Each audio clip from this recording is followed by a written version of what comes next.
for your time. Of course, another December, we meet again. Yes. News doesn't stop. The roads and the safety of South Africans and the commuters don't stop. What are we looking like? Where are we in terms of the rollout plan for the December period? Yes, no, the plan is to have as much visibility as possible, and operations have already started, so there will be operations regularly, nearly daily, and we will intensify those operations on the days when the volumes are at its highest.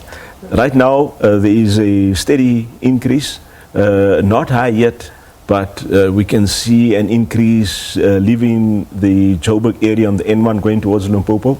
We can also see an increase on the N3 going towards KZN. So those roads are now getting busy. Now, year on year, we're seeing a number of fatalities. If we compare some of the statistics from last year and the year before, they don't seem to be getting better. And some roads, specifically your Limpopo roads, as well as that busy road along Polokwane, we've seen that the numbers increase in terms of car accidents and fatalities. How has JMPD changed their strategy this year to try and bring those numbers down?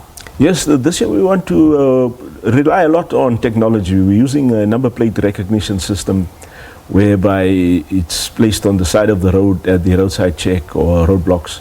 And this system is linked to a crime database. So where a vehicle has false number plates or where the vehicle has an expired license, it would immediately beep and alert officers that there's something wrong.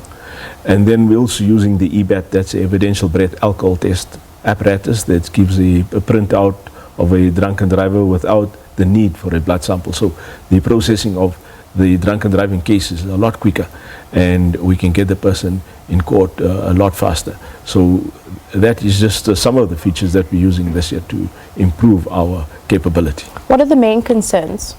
The main concerns, as always, because of the increased volumes on the roads, particularly the main arterials, is a high number of vehicles all at once leaving, going outside of the Gauteng province, and then also speeding, because people are in a rush to reach their destination, also overtaking when it's not safe. A solid white line. People just treat it with impunity. Overtaking when it is dangerous on a curve or on a rise. So those are the factors. You've mentioned that the JMPD is going to be introducing new technology in terms of being able to look at breathalyzers, being able to identify and scan discs and number plates. But what about roadworthiness?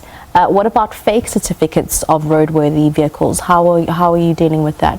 Where the system picks up fake or fraudulent registration, there the driver will be arrested, and the driver and the owner, if it's a public motor vehicle, will be held accountable. And in terms of roadworthiness, how do we check that the buses, where we see masses of people get on the buses, the trucks, the minibus taxis, transporting all these people, how do we ensure that they're getting into a roadworthy vehicle? If you see the kind of roadblock we had yesterday when we launched the festive season with the minister at Harry Smith, that's the kind of operation we're looking at, with vehicles being stopped on the side of the road and then being checked. So it's also the responsibility of the driver and the owner of a vehicle to do a pre-trip inspection, to see that the vehicle's lamps and lights are working, that the tires are in a good condition, the windscreen wipers are working, the braking systems, the steering mechanisms of a vehicle is in a good working condition. And those who are not, unfortunately, will have to face the penalties. Superintendent, where are we standing as we speak now, stats from possibly, if you do know, the 1st of December up until today, in terms of statistics of drunken drivers that have been arrested?